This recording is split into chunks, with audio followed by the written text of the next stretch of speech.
All right, well, good morning, everyone. Welcome. Starting at the 9 o'clock mark, as we normally do, councillors for our General Council meeting, welcome to our Executive Leadership team and some other guests this week. You will note Michael Parker in the building as well. If people think there's a ghosting effect on their live streaming, he is here. So thank you again, Michael, for your assistance over the last week or so. Thank you, councillors. I hope you enjoyed Easter. It was a tremendous opportunity to get out and about, certainly in our communities, and take some time, and hopefully we're all feeling refreshed and back into the business of our council decision making. Councillors, today there's a couple of things, and I'll probably bring them to your attention when we actually get to the agendas, but when we get into those, there's just a couple of little changes today. But certainly in terms of our presence here today, we have an apology previously granted to Councillor Daniels for the meeting today. So would someone like to move her apology, please? Moved by Councillor Brimmelcombe, second to Councillor Carpenter. All in favour? Against? Thank you, councillors. Carried. Leave of absence is required going forward. I think we're a smaller group now, aren't we? We've, for the time being, anyhow. No leave of absence required. Thank you, councillors. And I acknowledge the traditional owners of the land on which we meet here today, and we pay our respects to their elders past, present and emerging. Whilst we're alluding to strange people back into our boardroom, John Sefton is here this morning, and certainly not a strange person, but a stranger to us in the short term. John's presence inevitably is always in our community. John comes from the Emerald Christian Assembly this morning to us. Our conversation just before we started the meeting, John's recollection is that he may not have actually had the opportunity to mentor us, certainly in this new building, and I don't want to remind him of the time when this building was built again, because that would be incriminating him, but certainly it'd be fair to say a little greyer around the edges, but no doubt the wisdom has increased demonstrably. So welcome, John, this morning to us, and would really appreciate I guess some time with you and perhaps a prayer. Thank you, John. Thanks, Kerry. As Kerry has alluded to, the last time I had the privilege of opening one of your meetings was, I thought it was 10 years ago, but apparently it's a lot further back than that. I think it was probably Peter Maguire was the mayor then, or maybe even Paul Bell, I can't remember. But it certainly is a privilege for the local clergy and church leaders to open your proceedings, and we thank you for that. I've lived in Emerald now for 40 years and raised my family here. But I was brought up in Sydney, and my working life started with the federal government in Canberra. So I know what city life's about. And I can happily say that Emerald is a great country town. And I would like to thank you folk for the way that you care for our community. There's so much that's good about our community, with the facilities, the people, the dam. Recently I've had the privilege of taking my grandkids out on the dam chasing redclaw, and it's just wonderful to see, being able to see the thrill on their faces as you drag the next pot out of the dam. And believe me, there are some big redclaw out the very back of that dam. But you can't do that in the city, but there's so much that's not right in our world and our communities. And on Good Friday morning, my next door neighbour's house burnt down. And that was a home in which they have lived for 25 years. They bought the house about the same time we did. And they've done a huge amount of work renovating it with their own hands. And they sat in our dining room in tears watching their home going up in smoke. But on the other hand, it was wonderful to see the support from the community, you know, from so many folk who offered help who didn't even know them. And I think that's very typical of a country town. And again, if we look further afield, we've seen so much devastation in our country with drought and floods and fires and the disruption of COVID. Our daily news is filled with war in Ukraine and the threat of war in Taiwan, and then all the daily pressures of financial pressures with rising interest rates and the price of homes and experts warning of recession and so on. And the world seems to be, and look at our young people, there seems to be a rising level of anxiety. and the world seems to be coming up short on solutions. And that's why Easter, which we've just celebrated, is so important. For many people, it's just a time of rest and refreshment, and that's good. And for the Christian community, of course, it celebrates what we believe is God's answer to the problems in the world. It's a time when we celebrate the death and resurrection of Christ. Death and resurrection of Christ giving us the possibility of forgiveness for our wrongdoing, which is often much of the cause of the problems in the world. The possibility of hope, the possibility of lifting us above the difficulty of circumstances that come our way, and who offers life forever with himself. And that's a message of hope, which I hope resonates with you over the Easter period.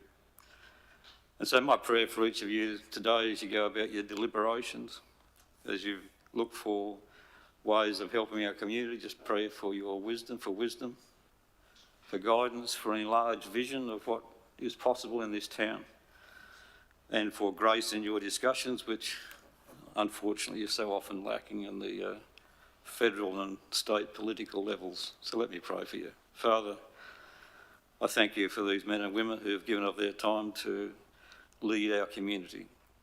And so this morning I pray for wisdom, I pray for guidance, I pray for an enlarged vision, and I pray for grace for them as they consider the matters before them today. And we ask this in your name. Amen. God bless you all.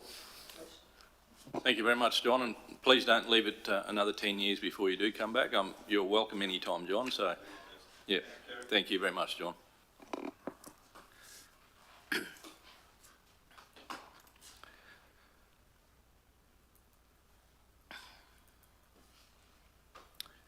Councillors, back to our agenda, the confirmation of the minutes of our previous meeting, which was our General Council meeting of the 22nd of March. Would someone like to move those, please? Moved by Councillor Brimble, second by Councillor Burns. Let's do what we normally do and just check through those, that that's a proper record of that meeting.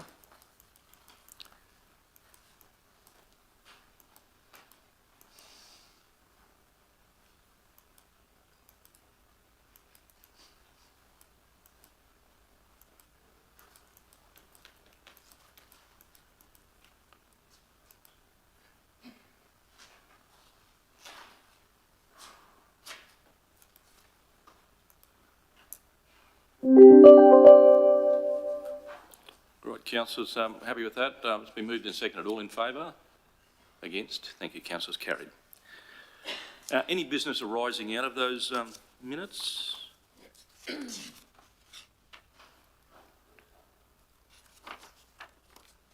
All right, councillors, happy with that? Sorry, go, thank you, Mr. Mayor. I was just reading through the minutes and noted the policy for naming of council-owned or administered public places, structures and assets, and just noted it was a very comprehensive policy. And my question is, will there be some guidelines or something that will accompany that policy? Because there's so much to it. It covers quite a bit, I thought, but it's comprehensive, but covers quite a bit. Thank you. It is, and I think Officer Donlan at the time suggested that there was obviously, it can be as prescriptive as it possibly can be with still some flexibility. I guess Lisa's not present today. John, if you'd like to take that. Thank you, Mr. Mayor. You're exactly right through the chair.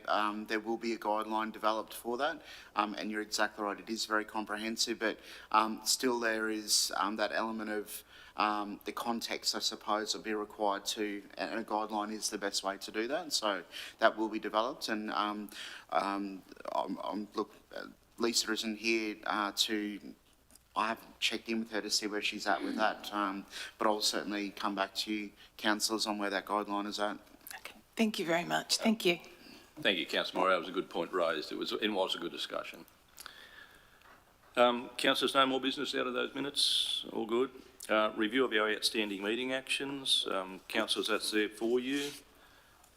That resolutions list stays pretty short, which is good. Is there any comments on those or questions? Yeah, Councillor Rolfe. Mayor, there's number 5 under general, that's still the fees and charges, and it says that it's not started, but I believe it's actually been finalised, Arun. Yeah. Arun, if you'd like. Through you, Mr. Mayor. Councillor, if that would be correct, apologies for that. That status has not been updated. The only thing is it's for the resolution purposes, it is complete. It's just, it will be applicable on the 1st of July. Yeah. Yep, Thank you. Thanks, Councillor Rolfe. All right, councillors, upcoming meeting agenda items, I think we discussed that the template will obviously, we'll get when we obviously have any inquiry in respect of any of that updates. I think that was raised yesterday. Councillors, conflict of interest in any agenda item today? Well, good. Councillor Rolfe had actually emailed, I suppose, a clarification. So, Councillor Rolfe, yeah. So I was going to do it just before the item, but I'll do it now. There's just a clarification of item 12.2.1, the regional show sponsorship for 2023. So in the financials that are attached to the agenda, there's a Spingshaw Show Society financials that were actually signed. They were signed by me as president. They're the 21-22 financials, and for transparency, I just wanted to inform the meeting that my status as president of the Show Society has changed. I am now, there was an AGM in November of 22, and I am now not the president or a member of the executive of the Spingshaw Show Society. So it's not a conflict of interest, it's just to evidenced by my register of interests that I'm not a member. I'm just a member now. Yep, Thank you. Thank you, Councillor Rolfe. I think, Michael, I think you concur that that's sufficient, I guess, notification. Yep. Yes, Mr. Mayor, Yeah. Thank you. stated by Councillor Rolfe is sufficient. Yep, thank you, Michael. All right, thank you, Councillor Rolfe. Councillors, I don't believe there's any petitions that have been tabled, CEO? No, Mr. Mayor. Thank you. Councillors, we get to our decision action reports. So item 12.1 comes under our Chief Financial Officer, Arun Dias. So this is the 2022-23 Budget Review 2. I'll hand over to you, Arun. Thank you. And through you, Mr. Mayor. Good morning, councillors. The purpose of this report is to table the proposed changes to the 2022-23 budget. On the 9th of November 2022, Council adopted changes to the original budget as Budget Review 1. This report recommends Council adopt proposed changes to the Budget Review 1 as a second set of changes under Budget Review 2 for the current year. I will now invite Manager of Finance, Helen Kirby, to present the report in detail. Thanks. Thank you. Thank you, CFO. Through the Chair, and good morning, councillors. The original 2022-23 budget was adopted by Council at a special budget meeting on the 28th of June 2022, reporting an operating surplus of $3.2 million and a capital works program of $64.5 million.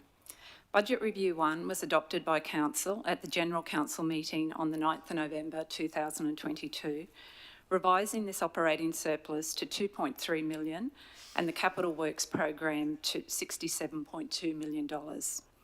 The submissions from business areas for Budget Review 2 have resulted in a revised budgeted operating deficit of $341,000 and a budgeted capital works program of $63.6 million for the current financial year.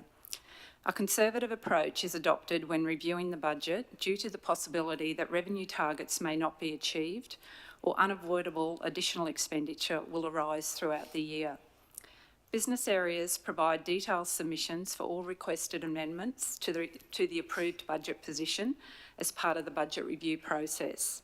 Managers of these business areas are required to identify savings from within their own operational areas before looking to the wider organisation to fund proposed operating expenditure increases.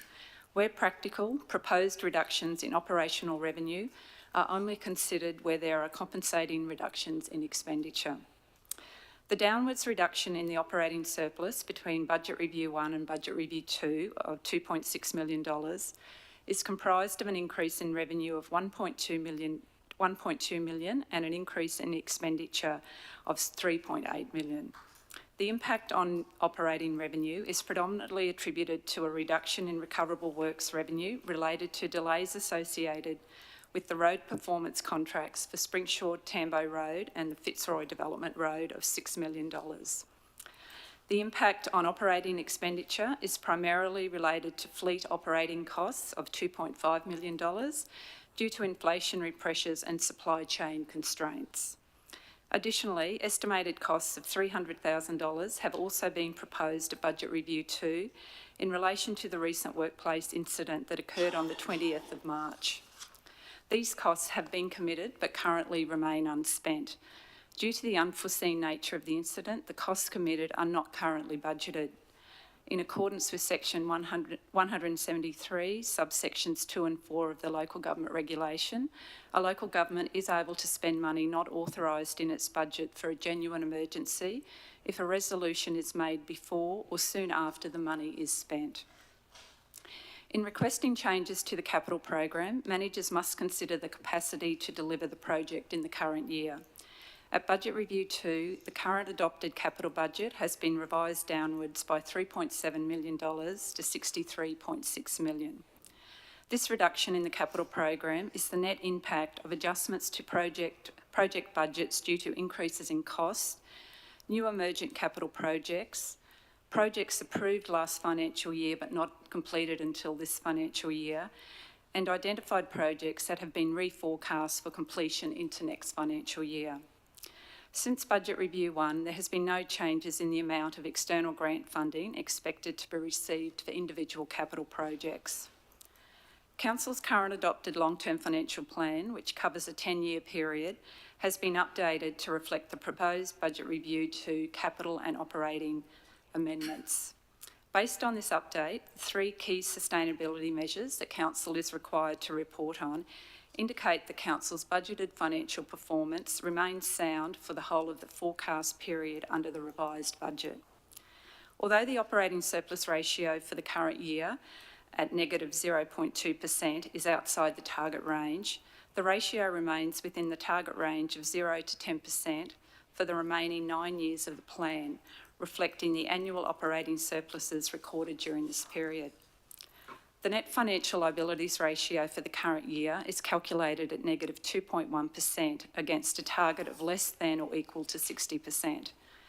The ratio remains within the target range for the whole of the 10-year forecast, indicating that Council has a level of debt that is sound. The asset sustainability ratio measures the extent to which Council is replacing assets to ensure consistent service levels for the community. Over the 10-year forecast period, the average result of 96.5% is within the target range, indicating that Council is replacing infrastructure assets as they reach the end of their useful lives. In accordance with Council's budget policy, at least 3 budget reviews are to be undertaken each financial year. A 3rd budget review will be presented to Council on the 6th of June. That concludes the presentation of the tabled report, and a recommendation is made that Council adopts the amendments to the current year budget. Thank you.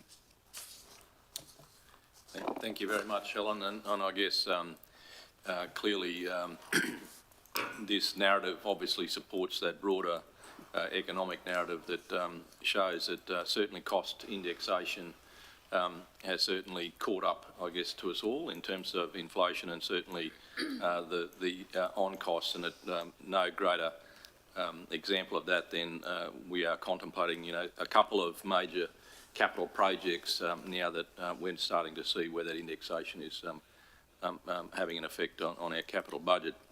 The other thing, I guess, noteworthy there is that the items that I guess have changed, I suppose, the net position for Council at this review too, are quite large variations and are things that are difficult to I guess, address in a contingency in any budgeting process where the quantum of certainly the RPC works is significant. A contingency for that is quite difficult, and obviously would have an effect on, I guess, the budget process in its formation. So I guess at the end of the day, whilst it is a large variation, it's pleasing to see that there's enough, I guess you'd say, position here that we can see a way through that. And if there is an improvement in that, obviously that will be favourable. But certainly the need for flexibility, certainly in these times, is certainly starting to ride home with us. And pleasingly, we have, I think, a very good handle on some of those levers that will make us obviously able to respond to that. So appreciate that. Councillor Moriarty. Thank you very much, Mr Mayor. I've just got a few questions and a comment to start with.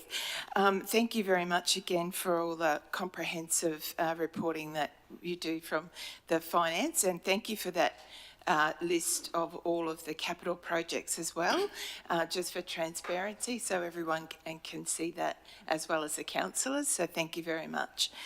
A couple of questions, just referring back to what the Mayor was saying, just to reiterate that council is not immune the same as any other organisation from all of the cost blowouts, so to speak, in the current financial climate.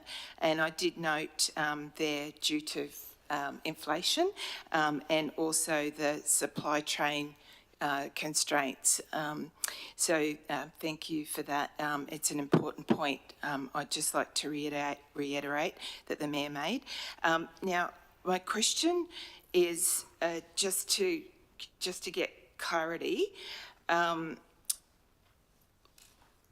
With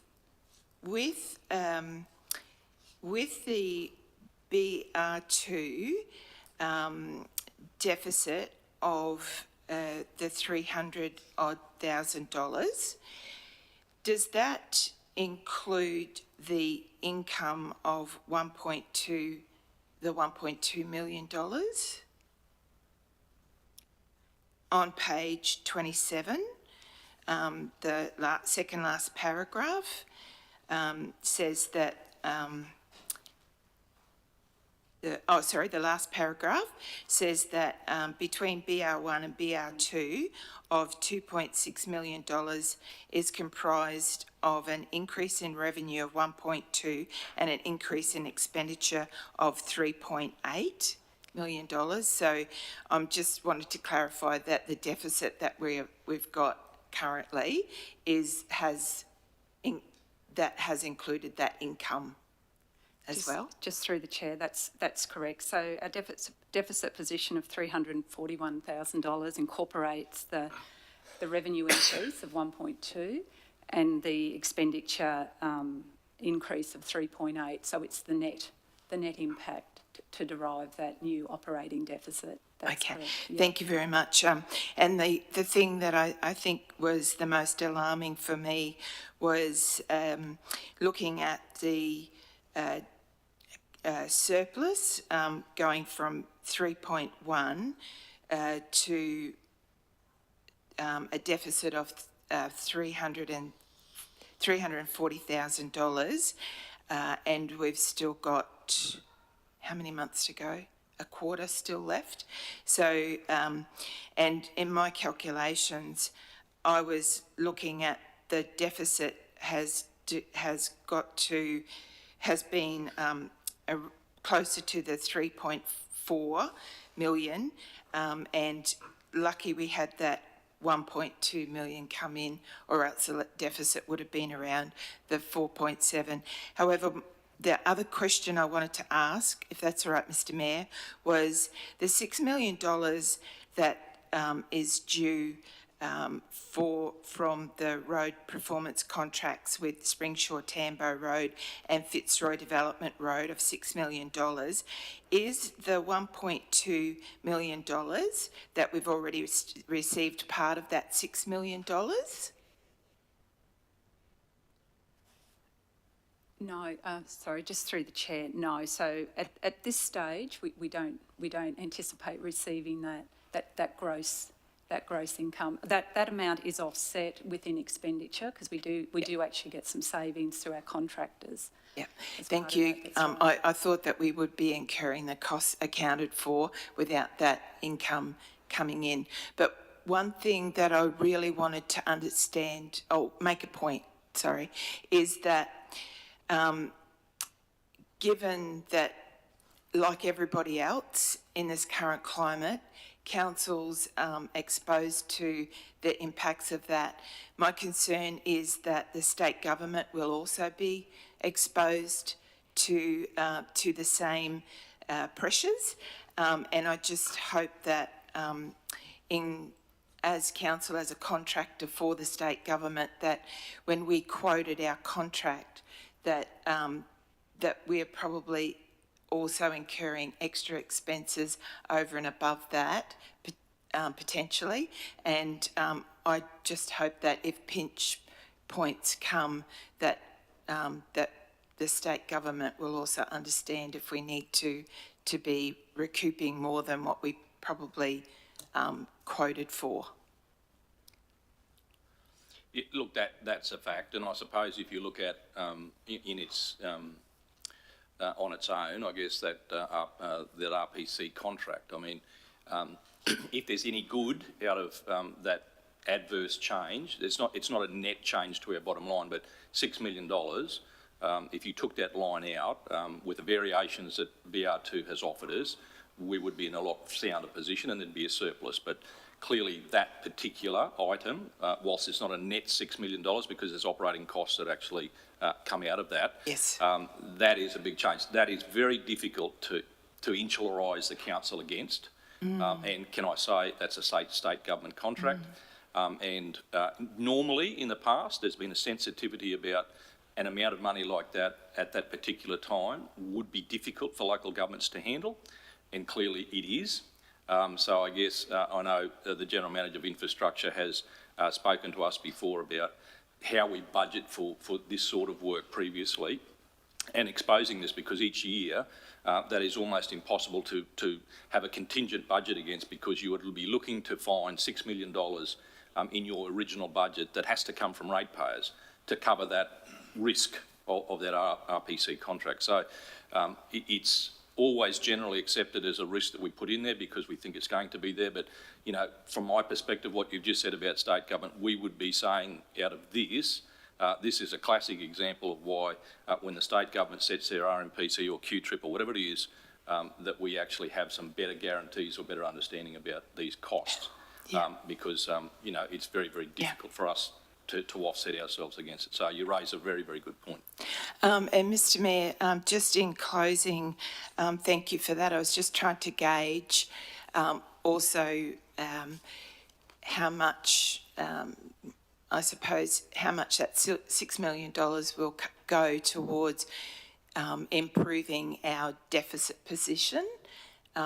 And also when it comes to the ratios on page 33, the ratio of operating surplus that we're like just below, and I was just assuming that if we receive that $6 million, that will improve that ratio position as well. I'll just take that one. So yeah, thank you. In relation to the point, how much of the question, how much of the $6 million will go towards improving our position? Yes. None, because it's not expected to be received this year. That's what the budget is Okay, saying. that was my other question. It would improve things.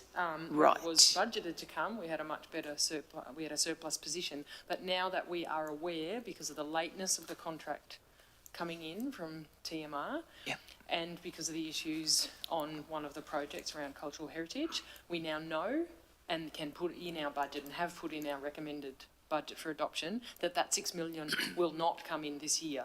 Yep. So okay, it will be next year, and then it will be included in that budget as revenue. That's why there's such a big hit that the Mayor referred to, because $6 million won't come in as revenue this year. Okay, which is why you've adjusted the long-term financial statement there.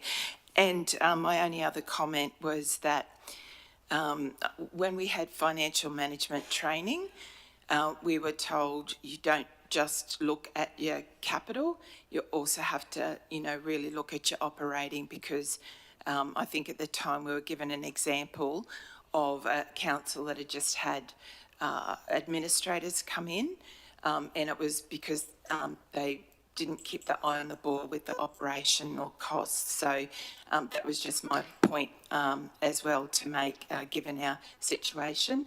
Thank you very much. Thank you, Janice. Sorry, Councillor Cypher, thank you for being patient. Yep, thank you. Thank you. The terminology that everyone keeps using is the current economic climate. I think we've got to start accepting that the current economic climate is now the normal economic climate. This isn't, the increase in prices isn't going to go away next year. And my big concern about the budget is the budget that we're now working on for the next financial year. And we as an organisation have to seriously look at what we can deliver and actually start cutting the cloth, not only in capital, but as Councillor Moriarty was indicating, in operational. Now, I'd like to have a deep dive, and I'm not doing it today, but a deep dive into the communities, with no disrespect, as to some of their operational costs and their capital projects. I can't see, there's some things that are essential and some things that aren't. There's some things that are core business of council and some things that are not. And I think as an organisation and as responsible councillors who are truly responsible for this budgeting, that we need to have a serious look. And I did have a brief discussion with the acting Deputy CEO, Mr Parker, yesterday, and he said that the ELT are doing that for the upcoming budget. And I just really need to stress as a councillor and as a representative of the communities that we look very seriously. It is not the current economic climate, it is the normal economic climate. And the sooner we accept it and take it seriously, that it is a long term, it is the future, it's the present, the future, and we need to seriously look at it. So, as everyone knows, I hate these adjustments to budget, and we need to be more responsible in doing our original budgets and sticking to them. I know things happen, I know things come up and happen, and risk is something that we do seriously have to consider. I don't expect a response to any of what I've just said. I just want the response to be in those workshops when we're actually discussing the future budget. Thank you. Councillor Rimlicone. Thanks for your support, Councillor Cypher, for a sensible budget next year. That's great. Just in regard to the Fitzroy Development Road, you mentioned the cultural heritage issue there. Are we able to bill TMR for the work that's already been done on that road? Highway, sorry. I don't believe so, no. Yeah. Nice try, Councillor Rimlicone, yeah, but no, I don't think that's the case. And when we talk about, I guess, to respond to Councillor Cypher about the current economic climate, we talk about the current in terms of the response of our budget review. So I guess the thing is we are now just starting to see that feeding through now. So you're right, it might be the new norm going ahead, but I guess in terms of the current change is now starting to manifest itself. And we will, obviously this review will certainly, because it's running concurrently with our budget deliberations, will certainly guide capital and operating costs for next year. So it's the timing of the reviews, though, I can say is useful, because without that review process, we would be stuck with some very hard economic figures that we aren't able to change. So I guess the review actually allows us to do this in this circumstance. So, but no, thank you, Councillor Rimlicone. We can't get that money. I'm sure everyone's thinking of places we can look for those savings, and there's no and this is the benefit of I guess of the quarterly rest, the opportunities of actually seeing income that we haven't actually budgeted for, but can happen through slight changes in valuations. Work that I guess organisations that we contract or partner with that can actually change quite quickly. We've often had DTMR actually provide extra work before the end of the year. Now, in terms of our capacity to do that, not quite sure, but certainly there are within a 3-month period, and this is going back to the currency of economies and certainly activity, they can change that in that period of time. So we have had situations before, as I said, where DTMR with other works have provided that. So I guess, you know, we would be coming back here with another review that might actually change that slightly again. Now, that's being optimistic, but I guess the reality is that that's what can happen within a budget year. So not from 12 months to 12 months, but certainly with the quarterly rest. So, Councillor Moriarty. Thank you, Mr Mayor. Look, I just have one last question. Given that over the last 3 quarters that our budget has, not our budget, our expenditure has gone over budget by $3.4 million. I just wanted to ask about the next 3 months. Is that expected to be a similar trend over the next 3 months? Will we, at the end of, when we do the next budget review, will there be another significant addition to the deficit? Because this is a budget that does predict the full year, so that amount, the amounts that you see in there does predict for the whole year. It's not just year-to-date figures, so that does include what we do predict for the whole year. Okay. So we predict that at the end of the 12 months, it'll be the deficit of 3 point something million. Okay. Thank you very much. All right. Thank you, councillors. That was a really good discussion. Well, councillors, the recommendation is that in accordance with sections 169 and 170 of the Local Government Regulation, we adopt the amendments to the 22-23 budget, including those 1, 2, 3, 4, 5, 6 measures. So someone happy to move those? Moved by Councillor Roll, seconded Councillor Moriarty. All in favour? Against? Thank you, councillors. Carried. Thank you very much, Helen. Thank you, Arun. Councillors, we move across to areas in John's responsibility in communities, and that is 12.2.1, which is the regional show sponsorship for 2023. John, if you could lead us off, thank you. Thank you, Mr Mayor. Good morning, councillors. A really important sponsorship opportunity in front of you today for a decision regarding our regional shows that are in the region. I'll now hand over to Emma Tierney, our Coordinator, Sport and Recreation, to walk you through the report. Thank you. Thank you, General Manager McDougall. Through the Chair, I'm here today to present the request for sponsorship on behalf of the Central Highlands Regional Show Societies. The regional shows are an integral part of the Central Highlands, providing events to showcase the region's agriculture, business, schools, cooking talent, and so much more. The agricultural shows have taken place within the Central Highlands for more than 90 years and are a fond memory for many residents. As previously reported to Council, historically there has been an inconsistent application across the region regarding regional show support. In 2021, Council aimed to streamline this process and reflect the sponsorship policy, and this was demonstrated in the 2021 and 2022 show endorsements. In the report in front of you, you will see the approved 21 and 22 sponsorship amounts, the requested sponsorship amounts for 2023 and the recommendation for 2023. This report presents Officer recommendation for Council to endorse the following level of support. Emerald Show Society to receive $7,500 cash, $11,000 of in-kind works for traffic management and traffic control for a total of $18,500. I will also just note, councillors, that in that table it is noted that there's a $7,500 electricity fee waiver for Emerald Show Society. That has been removed and that does not affect the recommendation or the figures in this report. The Capella Show Society to receive $3,000 cash and $3,409.50 in-kind contributions that include cleaning supplies and cleaning staff assistance, for a value of $5,909.50.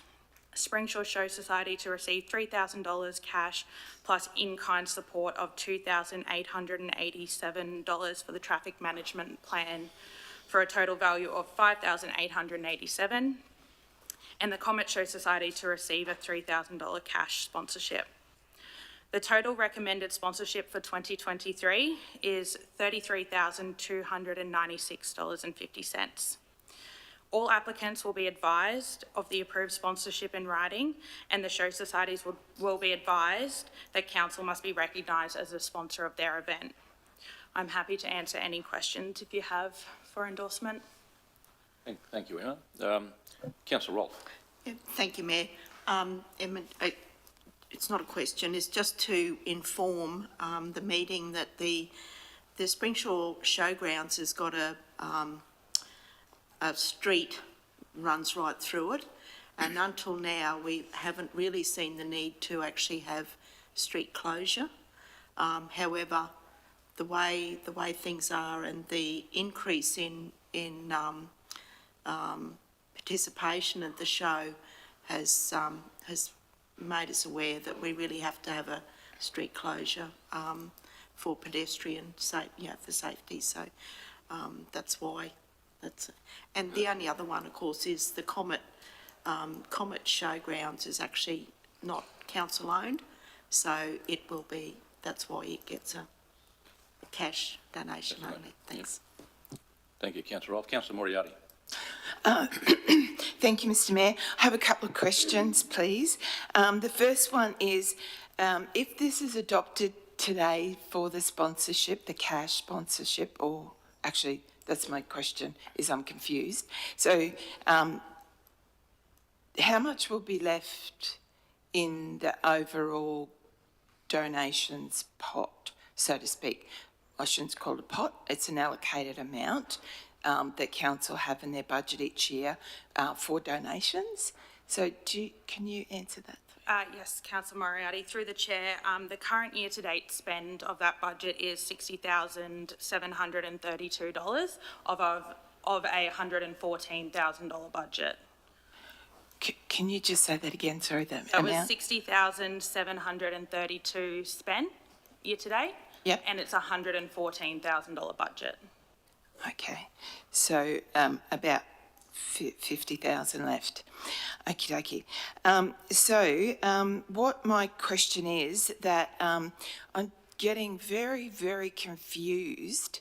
So I think you have to make it very, very clear to people that when they come and ask council for cash donation as well as in kind, that they have to know that council are going to quantify the in-kind and then take that off the amount that cash amount that they've asked for. Am I correct in assuming that that's what we're doing? No, Councillor Moriarty, we separate the two asks. Yeah.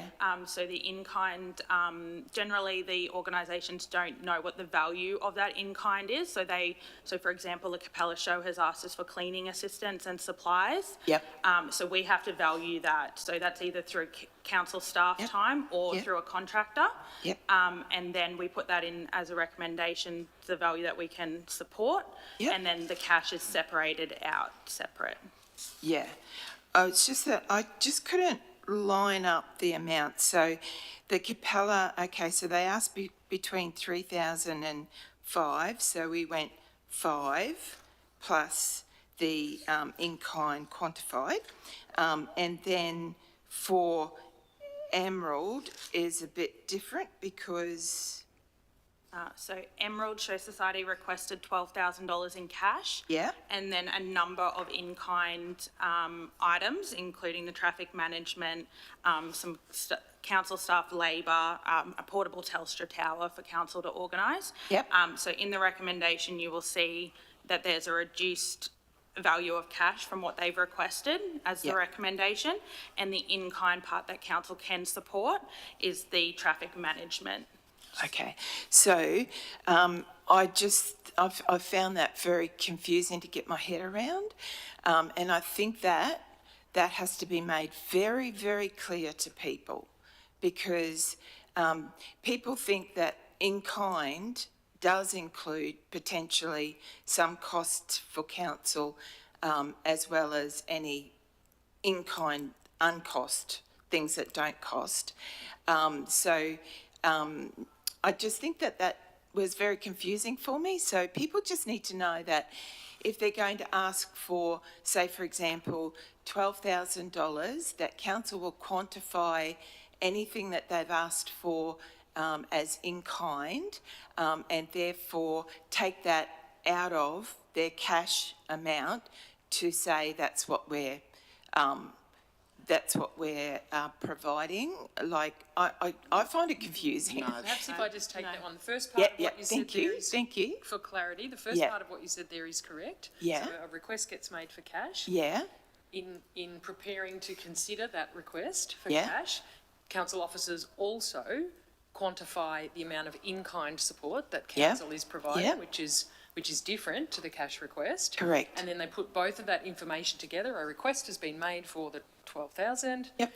The value of in-kind support that council would also provide over and above any cash sponsorship is valued at however much, and then that puts into the consideration, and it may or may not be that the cash request amount is met, or it may or may not be. It's not an automatic, whatever the value of the in-kind is gets reduced from the cash request. That's not how it works.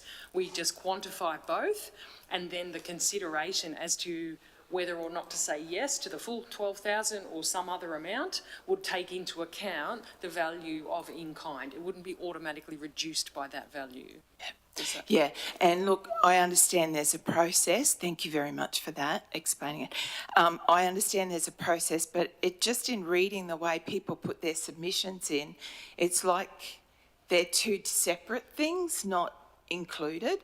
But anyway, my point is that that's made clear to people that that's how council is going to consider what they write for. Because if you think that if you're doing your costings for your event or project, whatever it might be that you're asking sponsorship for, that can make a significant difference, can't it? I think through the chair, the other thing I'd like to add, the team are very much aware of that, and I think it's fair to say that historically there probably has been a bit of confusion. Very much the team will sit and talk and collaborate with those particular requesters for sponsorship, whether it's show sponsorship or any other sponsorship, and go through that particular issue. Because you're right, it is a combined amount, if that makes sense. Yeah. Yes, a cash component, yes, a in-kind amount, but the team certainly have, I would suggest, increased our amount of interaction that occurs so that level of confusion is lowered. Yeah, and thank you for that, because my other concern was that the reason why I asked, how much is going to be left is because I would have seen it fair that then out of that amount of pot of money that council, I suppose it would be kind of double dipping, but I just can't quite get it clear that that allocated amount of $114,000, $114,000. So it's definitely, just to be clear, it's only the cash amount that we're paying comes out of that amount. Councillor Moriarty, any in-kind works, Comes out of that amount too? when we have to pay a contractor to do that work, that's where that also comes from. Yeah, because I was just worried if council were already paying staff and then taking money out of that. So I just wanted that clarified. But again, I'm only asking questions that people would ask and think, so that's my job. But I just think that we need to make that clear for people to make sure that they know that's how we're going to be doing things. I'm not saying anything's right or wrong, but I just think it's just a matter of communicating that clearer. Thank you. Thank you. Thank you. Councillor Swaffer, yeah. Well, now I'm confused. But so my question is, like, each show society puts in an application for this through the normal process of sponsorship requests? At the moment, they're just writing letters. You'll see those attached to the report. Come the new financial year, when the new sponsorship policy takes place, they will be putting in an application through the Smarty Grants portal the same way that they would for a normal grant, community grant. Did, in those letters, and I will admit I didn't actually read the individual letters, did the letters stipulate what the cash component was going to be spent on? Why did they need the cash component? No, Councillor Cypher, it did not specify what the cash component would be spent on. It'd be interesting to know what they were going to spend the cash component on, because the income, for me personally, I feel that something like a show society, the most important thing is the in-kind support, and I just really question what, because just about everything they kind of need outside their own ability to operate the show is an in-kind request. So I just, in the future, would like to know why they actually need a cash as well as, and I know we've knocked back their, most of their in-kind requests. They're not getting the full in-kind requests they asked for, but I would just like to know, and I think people in the community would like to know, why do they need cash as well as everything else they need is we're funding it pretty much through in kind. So if that could just be provided next year when these requests come in would be very interesting. Thank you. Thanks, Councillor Swyler. Any other, and can I also acknowledge that, thank the show societies, respective show societies providing those financials. That was very useful and certainly a good discipline, I think, to help us, I guess, because, you know, all of these things are partnerships. We're only trying to make sure we get the best outcome. So I really do acknowledge the show societies for that. Councillors, the recommendation is there. It's in obviously that columnised fashion that Emma outlined as well and gave the detail. So that recommendation asks the council to approve the requested sponsorship for the following regional shows for 2023 as per that recommendation in the column. So someone happy to move that? Moved by Councillor Moriarty, seconded. Councillor Carpenter, all in favour? Against? Thank you, councillors. Carried. Thank you, Emma. Thank you, John. Councillors, I guess General Manager John actually spoke to me just prior to the meeting in relation to this next agenda item, which is for the Gemfields Rock. So, General Manager, you might just lead us there. Thank you, Mr Mayor. Through the Chair, unfortunately we've received in the last 24 hours confirmation from the Gemfields Rocks committee, I suppose, that they will not be moving forward with the Gemfields Rocks events that were planned for this year, and accordingly request through the Chair that we will, not sure what the right word is here, but we will not be able to move forward with this report. So it's not a defer, but it's more of a not considered. So, councillors, with your leave, we don't consider this motion, so it's not considered that it is now an appropriate agenda item. So not considered. Thank you. All right, councillors, 12.2.3 is the Central Highlands Queensland Recreational Vehicle Caravan and Camping Strategy, 2023 to 2032. General Manager John, you'll lead us off, potentially in relation to the strategy for the last time, I guess, in some way, shape or form. Thank you, Mr Mayor. Very true. This has been a long road, and certainly like to acknowledge our partners in CHDC, and Peter Dowling is in the gallery today. So thank you, Peter, for your help and guidance, and the consultants that we engaged with this really important project for our tourism sector. I think we've reached a really good position here, and councillors, you will be aware this is, well, I've been here a bit over 3.5 years now, and I think it was one of the first projects that was on my radar to get a review of this, you know, not just the RV side of things, but certainly it's really changing and rapidly evolving caravan and camping sector.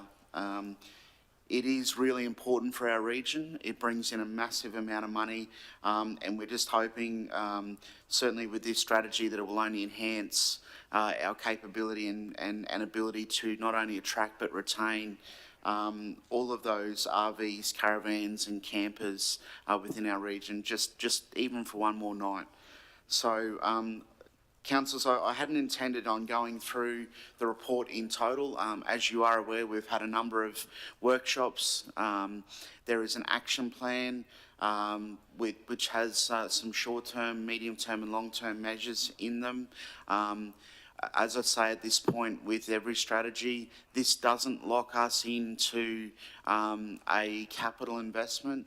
What it does lock us into is some strategic thinking around what those things might be, both in the short, medium and long term.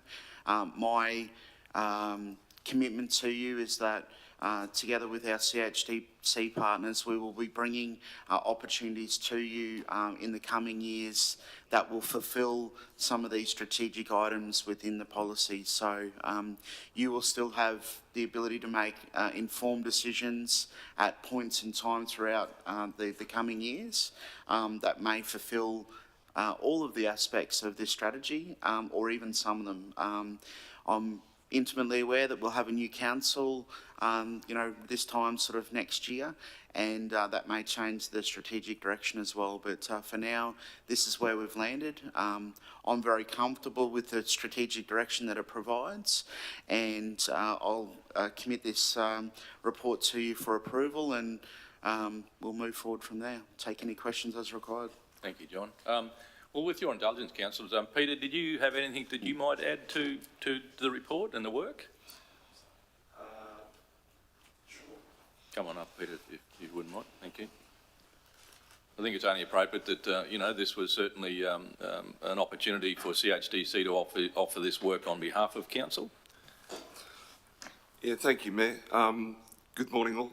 I'd like to thank John and his team in particular and council for the indulgence of allowing CHDC to continue with the consultancy and get it to that final state. It really has been a partnership.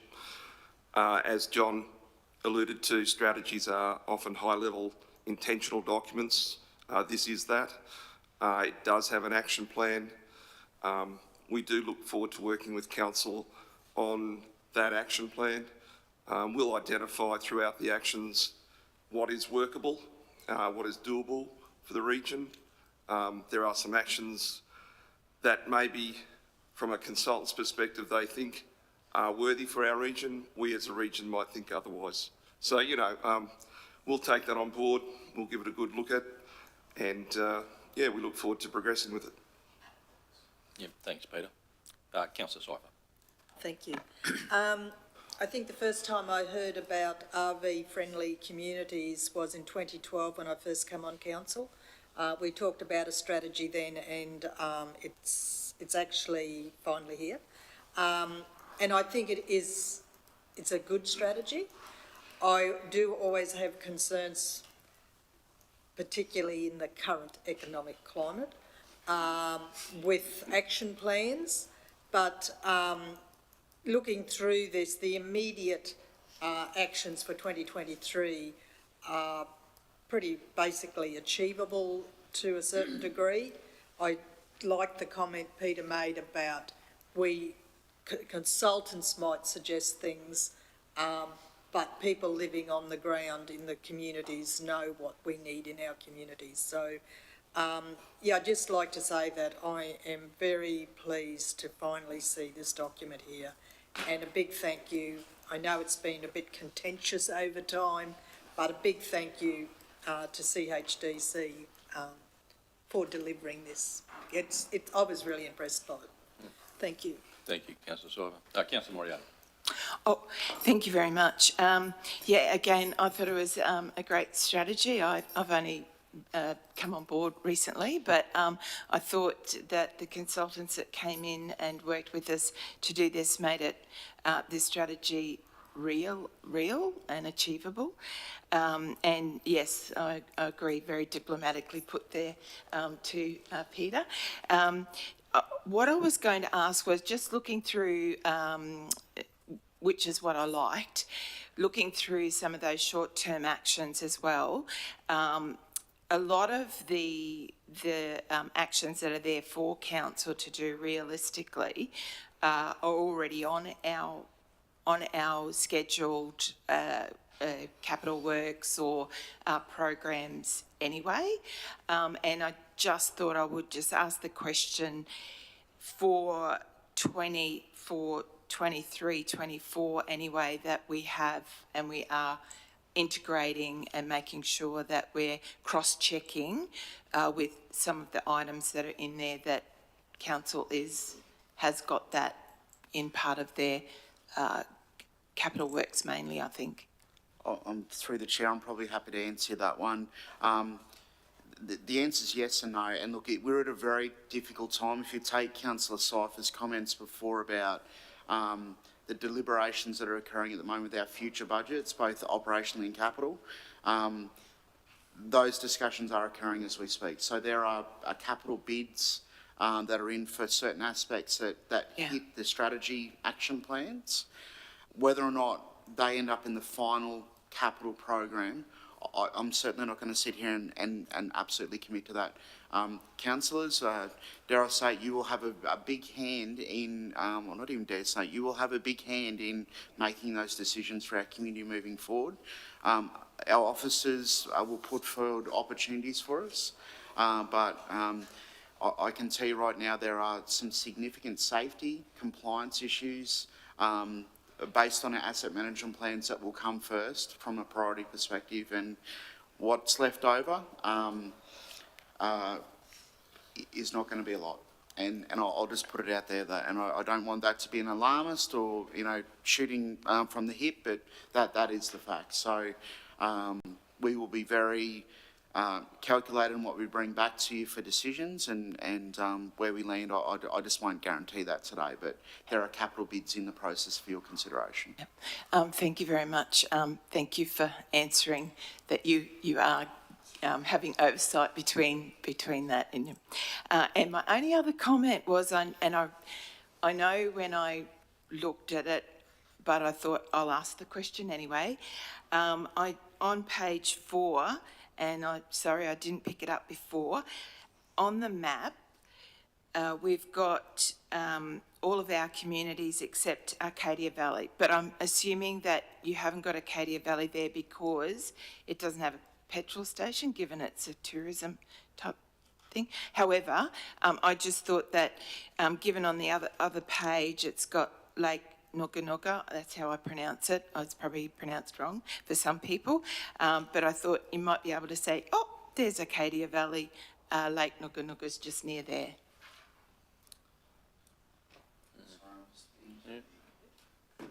That would be something we would have to take back to the consultant. It's probably, yeah, I don't know the answer here and now. Anyway, I just wanted to point out. Thank you. Councillor Roll. For fear of being pedantic, Mr Mayor, in the AEC document, under the, now I can't find it, page,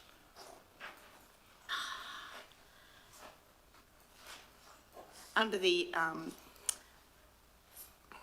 key focus areas, they've got the strategies in 1, 2, 3, and then they've put 3 on the awareness in 4.1. So just change the numbering there, Peter.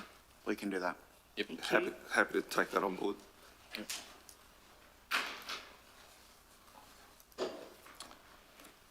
All right. Well, councillors, thank you. If there's no more questions, the recommendation there, I know it's a short sentence, but clearly, as you've all said, and some councillors have put some time frames to this, but the recommendation is simply that the Central Highlands Regional Council adopts the Central Highlands Queensland recreational vehicle carrier. Someone happy to move that? Moved by Councillor Cypher, seconded Councillor Brimblecombe. I think after, 11 years ago, I think that's appropriate. It's been moved and seconded. Councillors, all in favour? Against? Thank you. Councillors carried. Thank you, Peter. Thank you very much, John. Appreciate it.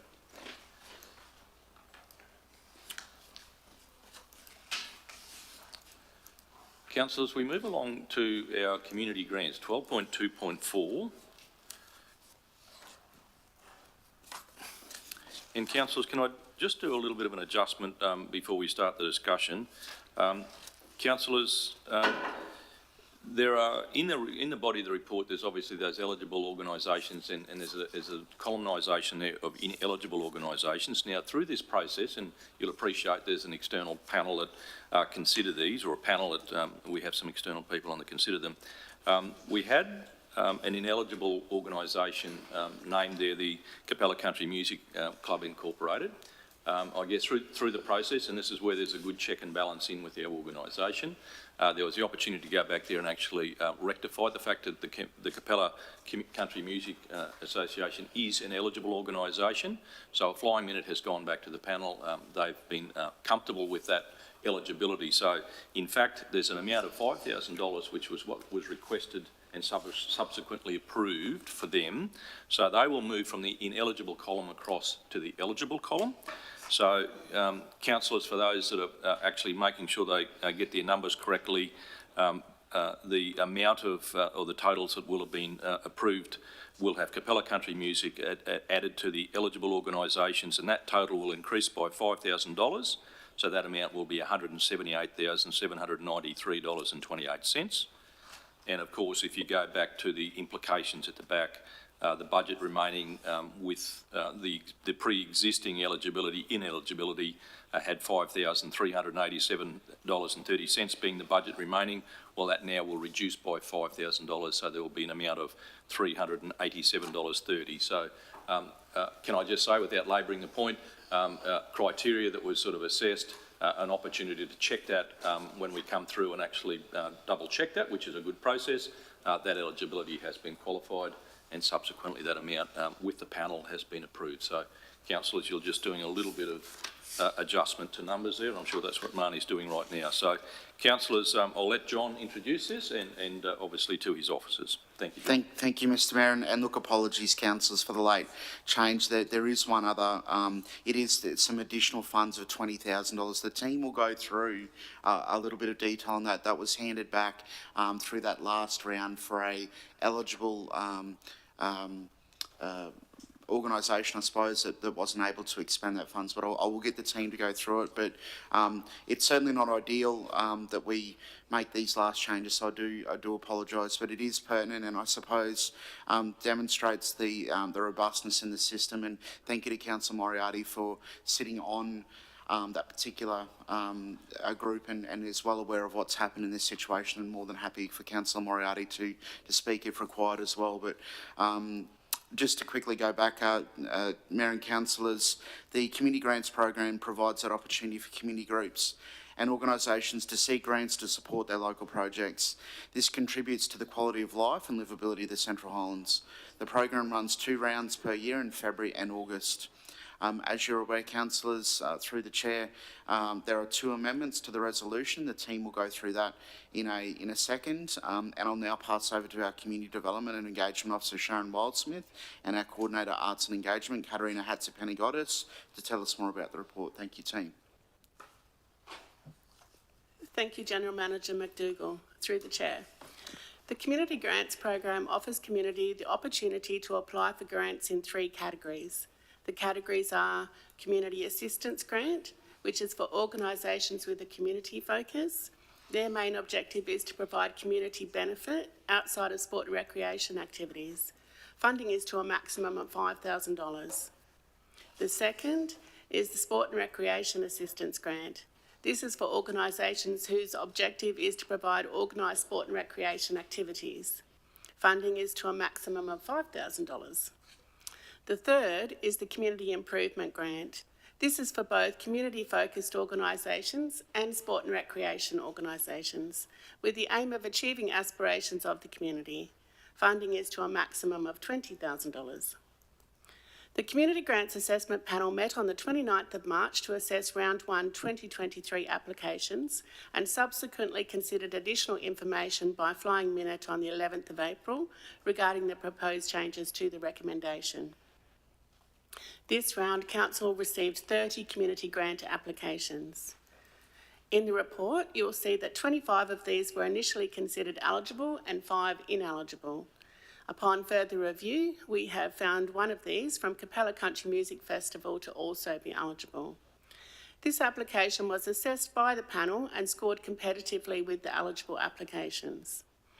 Therefore, the first amendment we propose is to include the Capella Country Music Festival application as eligible and recommended for approval. The second amendment proposed to the recommendation is in response to returned funds from a previously approved project. We received confirmation that one of the community improvement grants approved in round 1 2022 is no longer able to proceed, which releases the $20,000 previously committed to this project. To ensure that these funds are utilised for the intended purpose of supporting community initiatives, we have confirmed with the finance team that funds can be reallocated. There is one other eligible application from the Blackwater Pony Club that was not recommended for approval. This application was competitive, with available budget for the category being the only reason it was not initially recommended for approval. With the 2 additional applications and additional funds considered, the round can be summarised as 30 applications received, 26 of these were eligible and 4 ineligible. Eligible applications total $197,924.64.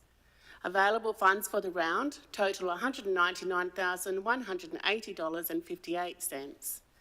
The panel recommends that all eligible applications be funded to the value of $197,924.64. This leaves $1,255.94 remaining. The updated list of grants recommended for endorsement is available on the screen. The information for each is included in various sections of the report. All applicants will be advised of their application's outcome in writing, with feedback available to any unsuccessful and ineligible applicants.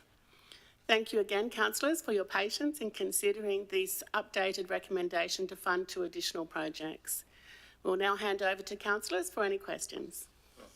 Thank you very much, Sharon. I was just going to say, for administrative purposes, Marnie, can you just have the recommendation there so people can actually see the recommendation part, please?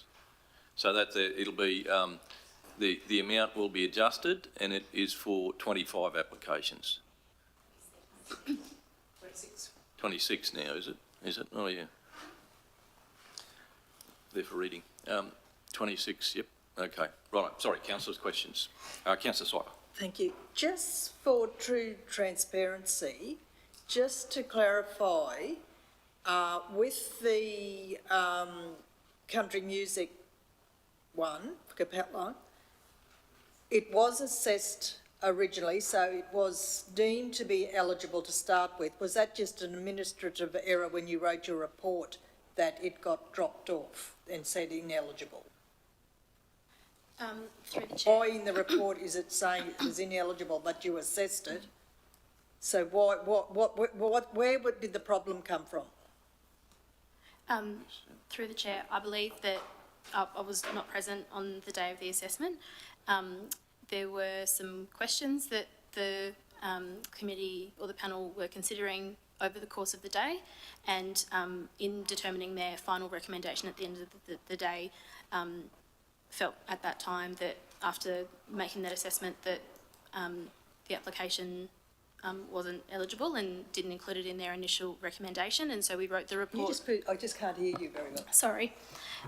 So the report was written based on the committee's recommendation on the day, and so the committee considered the application during the course of the day, and then in determining their final recommendation at the end of the day, determined that they were not going to recommend it on the basis that they interpreted it to not be eligible upon their review. And then it's been since then that we've done our checks and balances and done that additional review to clarify that it was in fact eligible. So it was eligible to be assessed. They just turned it down. It wasn't that it was ineligible. At the time, the panel interpreted from reviewing the application, determined it to be ineligible at that time. ineligible according to the criteria of the application, to the terms and reference of the grant guidelines. That was their interpretation at the time. Okay. And the other one, the one that we've also moved up, the Blackwater Pony Club, they considered that was it ineligible, or was it just didn't score high enough on the day? That one had been considered eligible and is listed in the report as eligible but not recommended. So it was one of those ones where we funded as far down the list as we could fund, and then that one was the one that missed out. I'm just interested really to know why the first one was considered ineligible, because that's very different to not making the cut. Through the chair, might be best, Councillor Morata, you were there on the day, if that's okay. Thank you very much, and excellent question. What actually was happening on the day, we had all of the grants obviously there to go through, so we scored them even though we still had some questions that needed clarification. So on the day, a lot of the questions were being answered, but what was actually happening was there, and I've got it down here to talk about, which is why I brought up sponsorship before, was there was some questions by the committee when we were doing our interrogations of, I guess you'd call it, of the applications. There were some tricky aspects around what is classified as sponsorship and what is not. So one of the applications, as you will see, there are some that the committee actually picked up that we felt had to be added to ineligible, because they were really asking for, it was classified as sponsorship. So exactly what you were saying before was, for this a certain amount of money, so which allows us to do these activities but not broken down into amounts, we felt. So we went through everything with a fine-tooth comb. We had all of our questions answered on the day, but there was still that one that was left there. So I would just like to commend the staff, well, actually the committee, for being so involved, and the high level of scrutiny that was applied on the day. And I would also like to thank all of the staff and the Sport and Rec team, as well as the Connected Communities team, for being there and being able to answer all of our questions as we went. I was still pleased to see that I guess all of the checks and balances that were continuing to happen, so that there was that rigour in the process. So I thank you for following up as well. And I hope that answers your question, Councillor Cypher. Not really. Councillor Carpenter's nodding her head. But I was satisfied that there was rigour in the process, and I just, when we got that flying minute, I was thought how timely that other club had actually let the council know that they were unable to proceed with their project, and that it was timely that we were able to actually allocate that funding. So but it brings me back to, if that's all right, Mr. Mayor, it brings me back to that point about donations, and I'm not sure if we do, but we have a very lovely guideline around what are community grants, but it brings me back to that clarity around donations and what the difference is, and how do we communicate that to clubs and organisations, because that was one of the things we picked up. I just wanted to say thank you to all the clubs and groups that applied, because there was many worthy projects there. And the other thing that I would like to bring up, I'm not sure if it's appropriate, but I would like to bring it up anyway, because it's on that list, where clubs are actually applying for grants to improve council facilities. So whether that's something that needs to go to the sport or what the sport group as well. But anyway, I just wanted to point that out, that the committee members were a little bit concerned, especially when it came to fixing up a toilet in one of council's facilities, that we had to, that grant came through, so through this kind of mechanism. So I just wanted to raise that, and I'd like to raise that on behalf of the committee, because we had discussions around that. But thank you very much for everybody. It makes your heart very warmed, really, when you see the effort that people put in, and the time and goodwill and generosity of being part of these grants and fulfilling these projects. So thank you very much for everyone involved. Thank you, Mr. Mayor. At the end of the day, obviously, the intent, or the overwhelming intent, is obviously for us to approve as much of this as we can, and you do make a really good point about the support of the team to make sure that when you raise that appropriate feedback, that there's that level of support to go with that, because it's almost $200,000, and we're very much aware that certainly with a dearth of funding not necessarily prevalent in our community, there are a number of other organisations writing to our organisation seeking support for their applications elsewhere.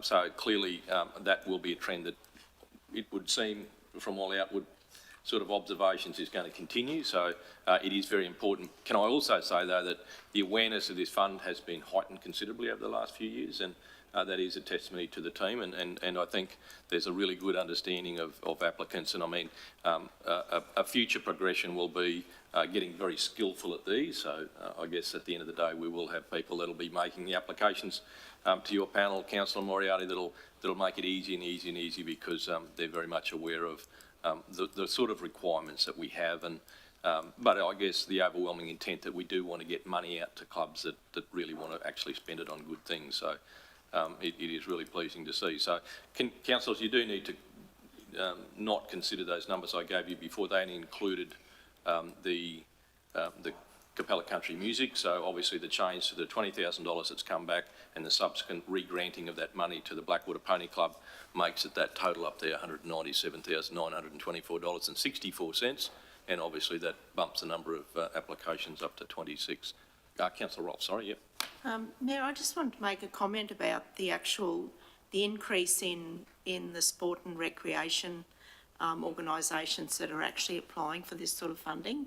And I do think that through our iterations of game plan and this council sport and rec team being so involved in this, the user groups, etc., that have really up the ante on these applications, because it is not, as Councillor Moriarty is saying, if you put in an application to fix a toilet, well, that's council facility, but to actually do things like put troughs in yards and stuff like that to increase your usability for your organisation, that is really helpful, because it's actually helping the asset in council as well.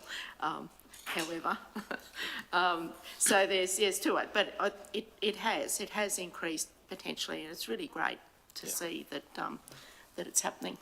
Yeah, no, the breadth of these applications is great. Sorry, Councillor, member come to you. I just had checking with the budget remaining, but that's... Yeah, that will change. That with the in and the out, I still think it leaves it about $1,200, I think, for Sharon, from what you said, approximately. $1,255.94. $55.94, that could make a big difference to someone's life, so let's get that in there as well. Well, it's all in there, and there are figures there close to that amount, so that could help someone else. All right, councillors, the recommendation is there, and that's the one up here. So a slight change from what you were originally provided for in your agenda. So is someone happy to move that? Moved by Councillor Moriarty, seconded Councillor Brimblecombe. So it's been moved and seconded. Councillors, all in favour?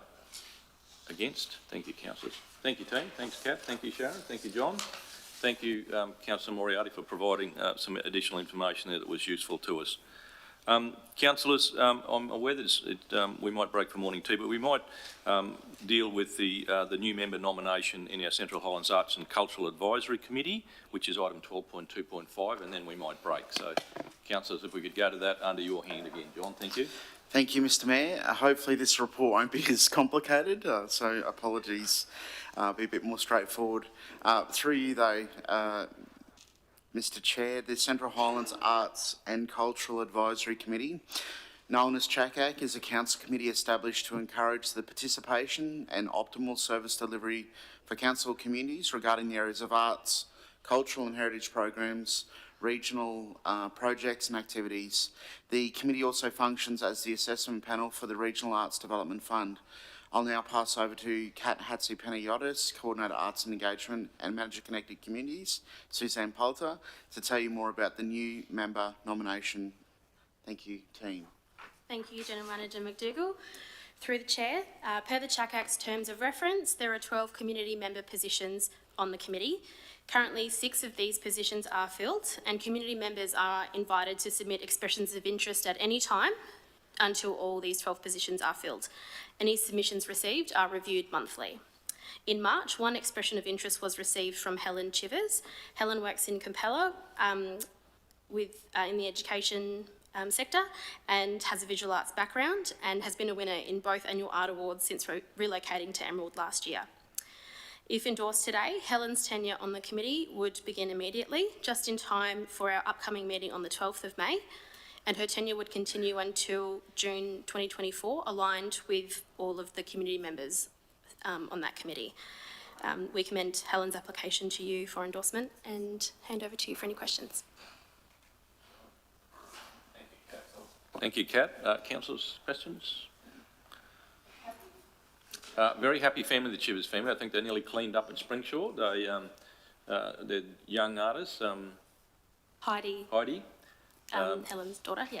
Yeah, and I think her young brother was a little disappointed. He only got a recommendation to win a prize, but certainly Helen was very supportive also of other artists, certainly on that evening as well.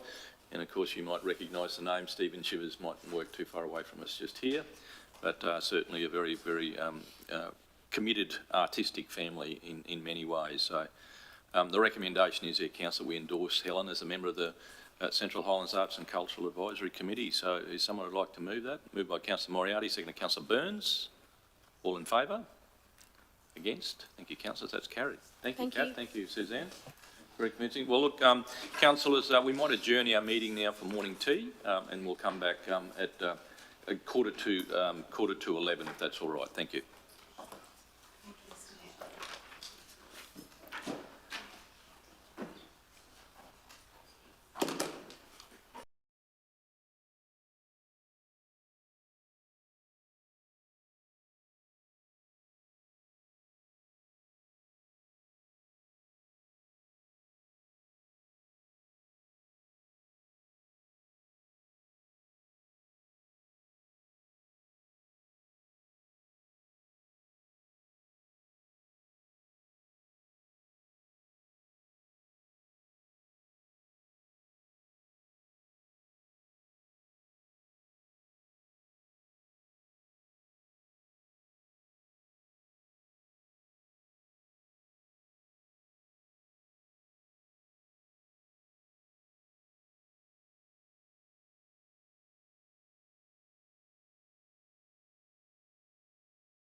LGAQ is running this year. CEO, if you wanted to lead us through that. Thank you, Mr Chair. Yes, so the Local Government Association of Queensland's 2023 Disaster Management Conference is due to be held in Brisbane, and that's from the 30th of May to the 1st of June. As is our usual practice, putting up a recommendation for that council be represented at the conference, and also that it be represented by the Mayor, the Deputy Mayor and any other councillor to be identified today. Just to point out as well that the General Manager Communities, John McDougall, and our Coordinator Disaster Management and Community Resilience, Glenn Bell, will be attending that conference.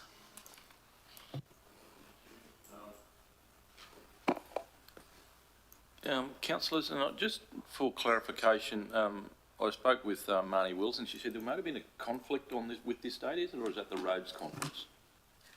The roads one. Sorry, my apologies, Councillor. Disregard that.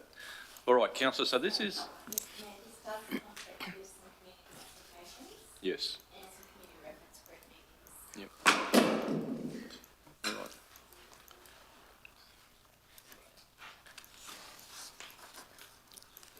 All right, councillors. I know. I think it's very pertinent that certainly John, as the Deputy Disaster Coordinator, is attending, and certainly Glenn Bell. I certainly wouldn't necessarily consider that I would need to attend that. I believe those officers would be more than capable of, I guess, participating in that and bringing back what they need to council. So I certainly don't feel that I would attend that meeting. But councillors, you've got the Deputy Mayor, Councillor Rolfe, and councillors if you would like to attend. Councillor Seifer. Beautiful. So that is from 30 May to 1 June. So councillors, that resolution would read Deputy Mayor Christine Rolfe, Councillor. Sorry. And Tenny. No, Mr Mayor, I just want to say, even though my name's there as the chair for one of the satellite groups, I have another commitment, so I'd love to go to the conference, but I can't, sorry. No, thank you. Councillor Moriarty. No others? All good? Oh, I'm not putting my hand up, but just saying it is a very good conference to go to. There's a lot of information comes through from that conference in disaster management. I said for anyone going, you do get a lot of information from it. So. Thanks, Councillor Middlecombe. So, councillors, it's Deputy Mayor, Councillor Seifer, and no others. We'll move that Councillor Rolfe and Councillor Seifer be nominated as our council representatives to the LGAQ Disaster Management Conference 2023. Someone happy to move that? Moved by Councillor Burns, second by Councillor Moriarty. All in favour? Against? Carried. Thank you. Councillors, that takes us then through to back to our communities, General Manager, and record of proceedings. So the Sport and Active Recreation Advisory Group, or SARAG as we know it as, for the meeting of the 6th of December. Thank you, Emma. Thank you, John. Thank you, Mr Mayor. Councillors, this is a record of proceedings for the Sport and Active Recreation Advisory Group, meeting held on the 6th of December 2022. I'll hand over to Emma to talk you through the report. Thank you.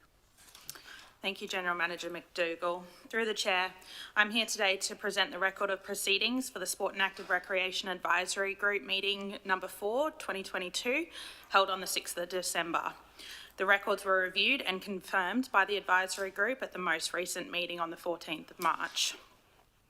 The Sport and Active Recreation Advisory Group includes representatives of councillors, senior staff and community members.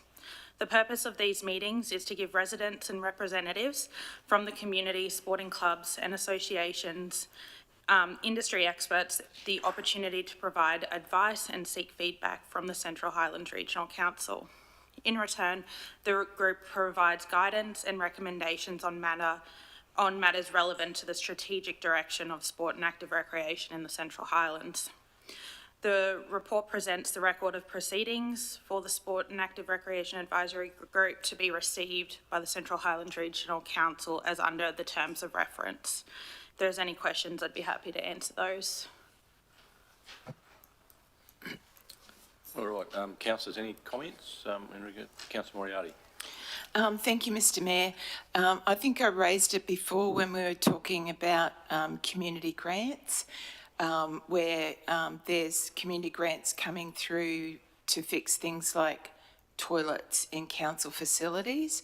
And I was just wondering if there's some sort of link there, maybe with this group around when you're doing your tenure agreements. I'm sorry, I'm not au fait with how all that works, but if there's some way, don't get me wrong, if it means that those things are going to be expedited through getting community grants, but there was one particular building that had 2 grants for that came through for improvements to a building that council owns.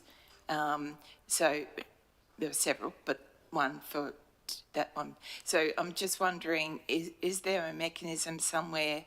I don't want to be holding up anything, but is there a mechanism through your tenure processes or whatever that you look at facilities?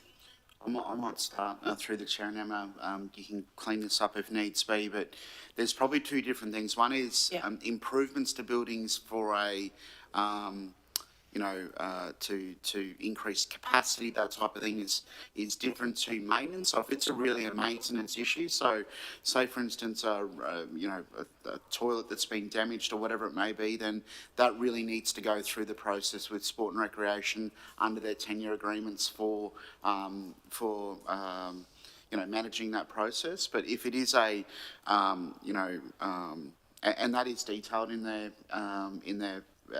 agreements as such on what is responsibilities both sides of the fence. Thank you, John. But if it is improvements to build capacity or whatever it is, then yeah, the community grants is one of the options that they could go for, other grant opportunities as well. But I need to stress, if it is a maintenance issue with a toilet, for instance, and that's our responsibility. That's something that's it's a health issue and needs to be attended to. So certainly encourage them to make contact with their Sport and Recreation team, as long as they've got tenure, with that process as well. And I'm pretty sure in that situation they do. We checked all of that as well. So, thank you. I just wanted to raise it because it might be something that's falling through the cracks that we could probably sort out. Thank you. You, Councillor Moriarty. Question, Councillor Roll. Just on page 185 of the agenda, under the tenure agreement update number 2, it is, Emma. Just regards, it's actually on the next page, but regards to Springshore Gymnastics Club, can you give me an update on what's happening there, please? Yes, Councillor Rolfe, through the chair. At the most recent meeting, 14th of March, we actually had a Gymnastics Queensland representative come and speak at our meeting as well. And we've been discussing with Gymnastics Queensland the situation with Springshore Gymnastics specifically, and their insurance and affiliation, lack of insurance and affiliation. Lisa Donlan wrote to Springshore Gymnastics earlier this year, requesting a response from them on their current situation. Just at the end of March, that time period has lapsed. So we are now in a position to write to them and ask them to vacate that building because they haven't been using it for 12 months and don't hold their insurances as they need to under the tenure agreement. There are a number of other groups that would like to use that building on the showgrounds, and specifically with the show coming up, that's a space that could be occupied for that event as well. We have had very little communication with the group. At the moment, I don't know if they're operating or to what capacity either, but we have not had a response to our latest communication with them. Yeah, so it's a building that, and it's actually the flooring that the gymnastics put down in that building for, that really renders it not usable by other groups, which is a bit unfortunate. So so thank you for the information. Councillor Carpenter. Just further to what's in here and also to Councillor Moriarty's request about the who does what on the grounds and things. One of the things I would like to say is that the this working group is really keen on promoting partnerships with the clubs to get further investment into buildings and improvements on the ground. So that's something we've worked through. Doesn't really reflect in these minutes, but the next minutes of a meeting we've just had will show that more. So that's one of our big pushes, is to develop these partnerships so that it's more community owned than anything.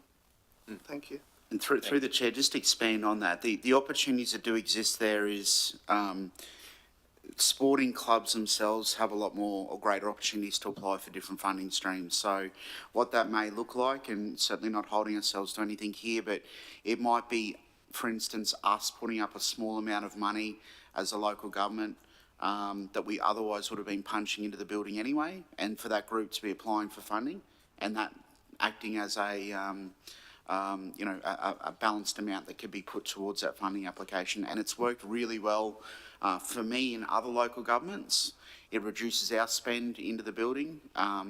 The client or the community group gets what they like in the end as well, and it does really work well. So it's just a bit different thinking that we're looking at the moment. But I agree with you, Councillor Carpenter, that group is working well, and we're starting to get into that more strategic space as well. I think for a year or two, probably, we've been more down in the weeds a little bit. We're trying to get the agreements in place. We're now sort of starting to bring ourselves up a little bit, which is really good. So thank you for your leadership in that space as well.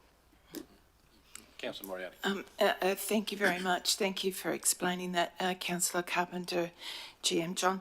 The reason why I brought it up is because I really have it's a real issue for me, actually, that we have those community grants to give groups a leg up, but we're using it, clubs are now using it to maintenance and, yeah, literally a toilet, like a toilet.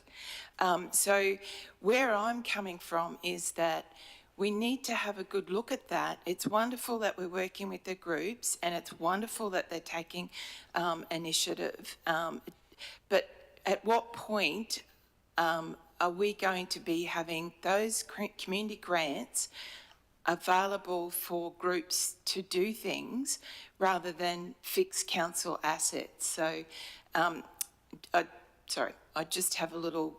It's a fine line there for me, because I think that the community grants are there to give clubs a leg up around a whole range of things, not fix council-owned assets as well.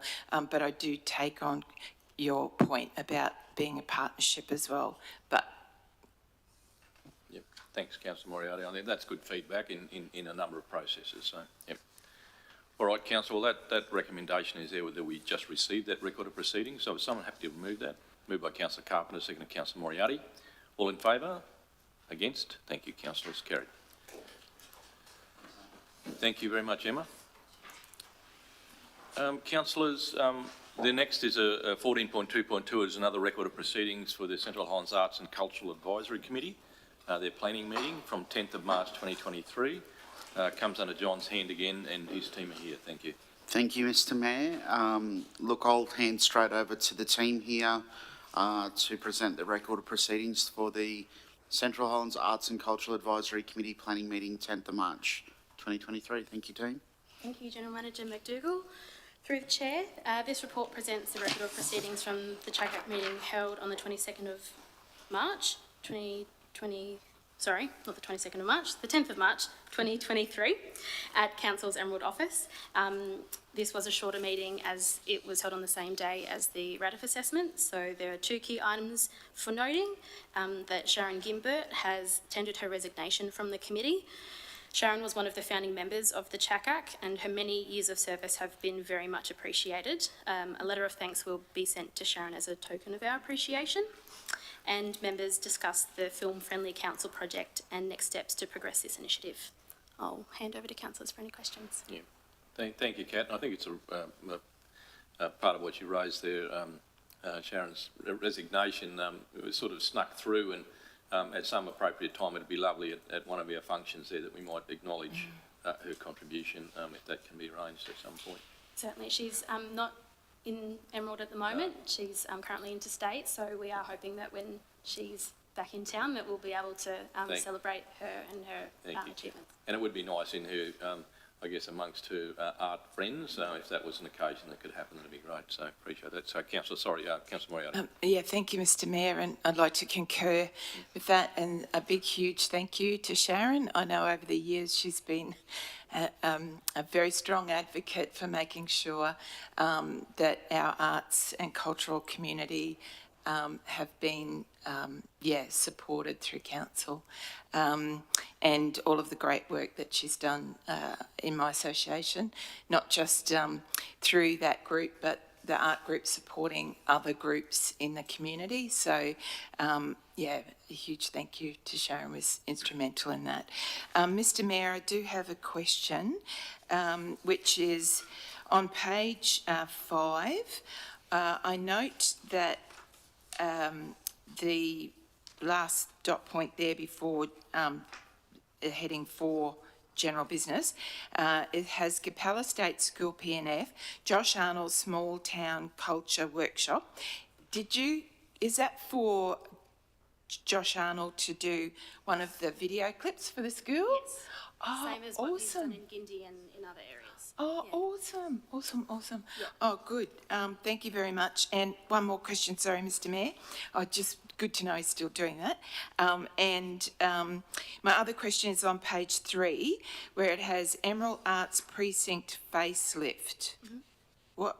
What is that? Is that the project that to do up over in the Arts Precinct area? That's right, yes. So that's in this year's financial? Yes, it was through the chair. It's been funded this financial year. Okay. We've got those works booked in.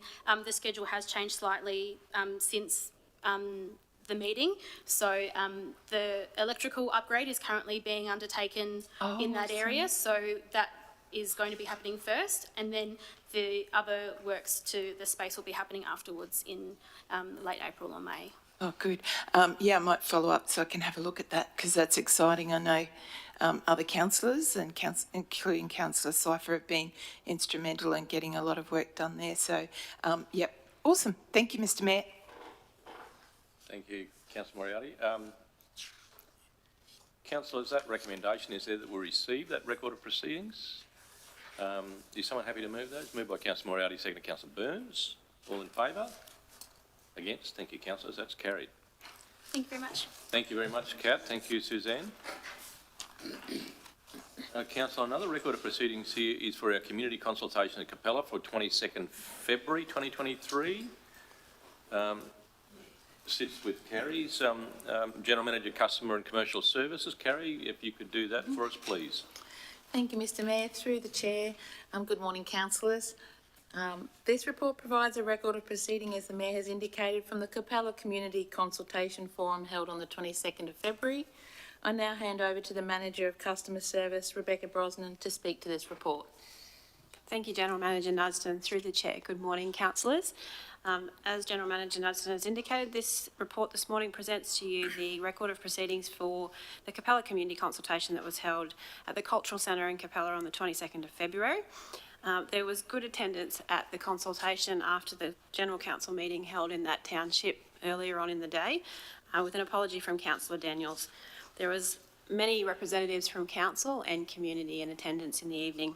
Several actions were noted and related to pest management and predominantly mowing, with some cost analysis of one of our community facilities. I've undertaken a check since this report was prepared, and all of those actions have been completed and community members advised of the outcome. I will now hand over to councillors for any questions or comments. Councillors, comments? It was a long evening. It started off a little bit rocky, but we got past the acknowledgement of country and a whole heap of, it was good, really good. I think if I can remember correctly, our rural overlay had actually just been distributed, so we actually did get to take some questions about that. But yeah, generally a good conversation about all the different projects and opportunities in Capella, and obviously some things we need to improve on. And as we were sitting right there in the middle, I think we talked about even footpaths, mowing footpaths, and that's happening everywhere at the moment. So, Councillor Moriarty. Oh, no, sorry, Oh, you were still on the party line from the last call. Councillor Cypher. Thank you.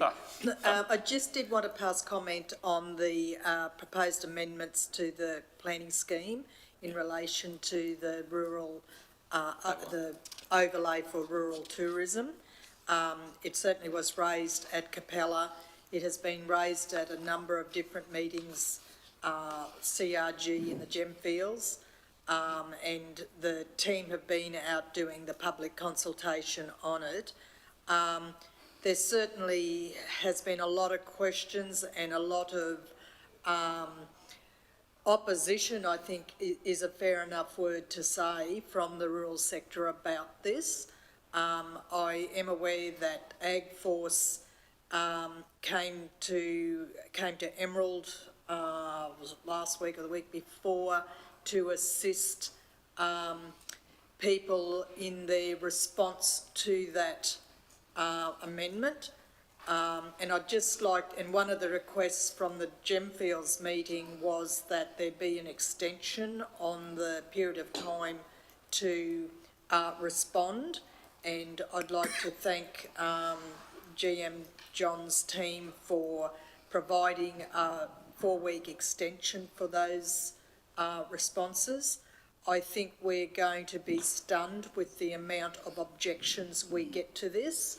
It's certainly, with the best intentions on our behalf, this is really has not been received well, and I found that surprising. But when you sit and listen to their reasoning, I can actually get it, and that is why we go to public consultation. We do what we do in the best interests and the best intentions, and when we go to public consultation, that is what we listen to. So I'd like to thank the team. I know Helen's had a tough time. She actually told me at the Gemfields it was the worst week of her life going out to that community consultation. And the response back from the community out there, because I was chaired that meeting, was they thought Helen did an excellent job.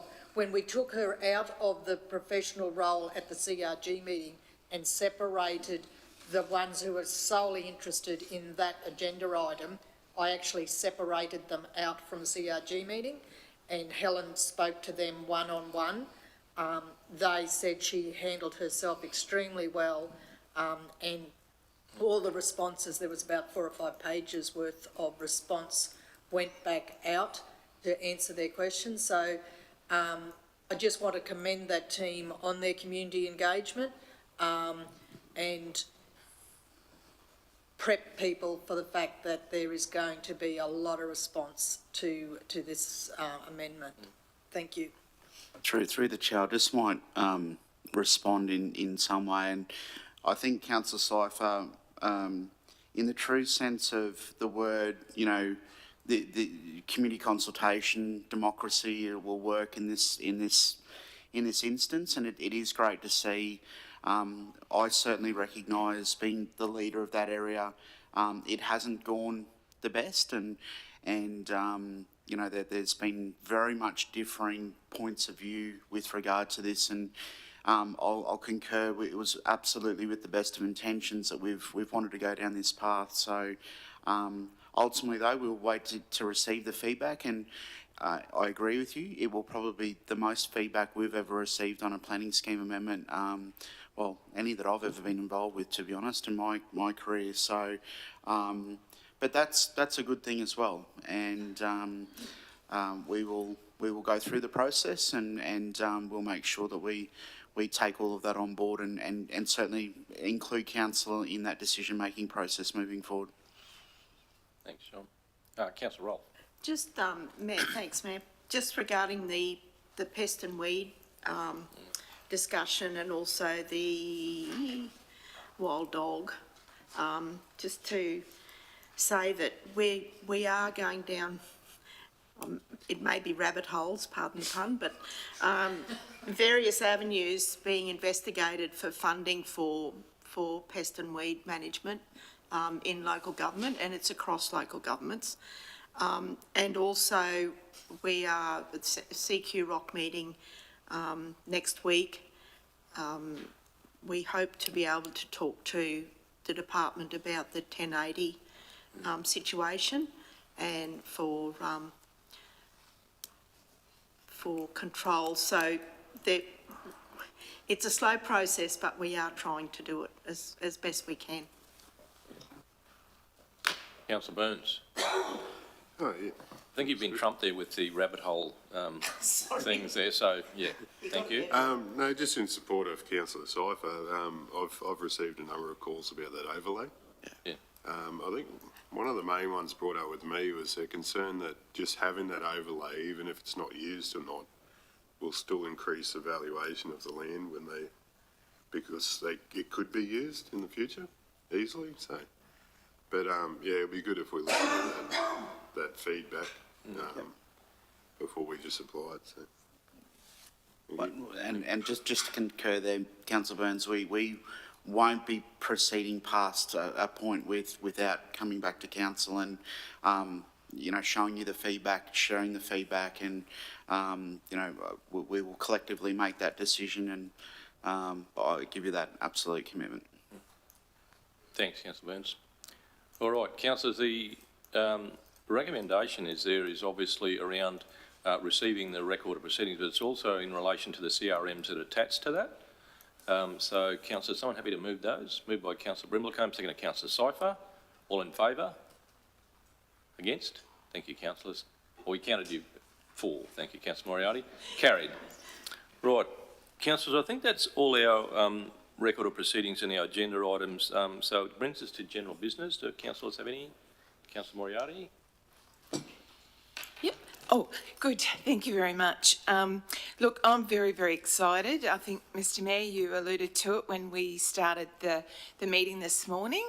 One of the big events on the calendar each year, particularly held in Emerald, but it's a regional event and has an international flavour as well, is our Sunflower Festival.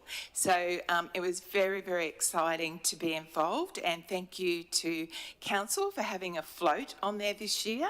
Councillor Daniels and myself and some of our little children and staff and their kids. It was a beautiful, beautiful day to have the opportunity to be on the float and to be yelling out Happy Easter everyone and everyone being so excited.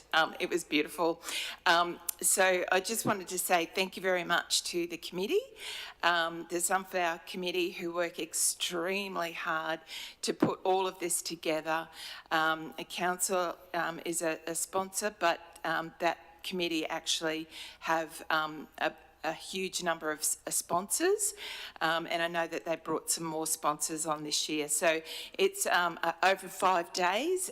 It's big. We have the Queen and Princess and our visitors from Altona, as well as the big day for the community. Really is the float and the gathering at the race course and the races. It's a big event, and then on the Sunday down at the garden. So just to, I guess, promote the sunflower aspect, it's about joy, vibrance, the bright yellow colour, and it's a wonderful event. And I just want to say thank you so much to the Sunflower Committee and all the council staff that were involved, and to all the thousands of people who came along and participated. So thank you. Thank you. And Councillor Moreau, if you don't mind me addending to your comments our appreciation to Nikki Atkinson, one of our council staff members, and Sasha Tomchuk, who's sitting at the back, who probably was coordinating the decoration of the float quite substantially. But thank you, particularly in terms of our organisational arrangements. Nikki Atkinson represented council gracefully and greatly over that period of time. So I acknowledged her publicly on Saturday, but I think it's appropriate in this space that we acknowledge her tremendous work. And you've got to realise, as you know, Councillor Moriarty, there's only a committee of 7 that run the Sunflower Festival, and we certainly encourage people to get involved and make sure that they get involved with that committee. So thank you for acknowledging that festival. Councillor Rolfe. Just to add to all of that, the trip down to Minerva Hills with the members for the Canadian crew and our Queen and Princess from here, and we had a really exciting morning actually. We even saw kangaroos and they were very interested in spiders. So they obviously don't have spiders in Altona, but no, it was a really good morning. It was great. Yeah, thank you, Councillor Rolfe, and thank you for organising that. I think we ended up some four-wheel drives that council contributed. So, no further general business, councillors. Thank you. Well, there being no further business, I'll declare the meeting closed at 11:18 a.m. Thank you, councillors. Thank you, executive leadership team. Thank you to our live streamers, and thank you to our other staff members here with reports today. Thank you.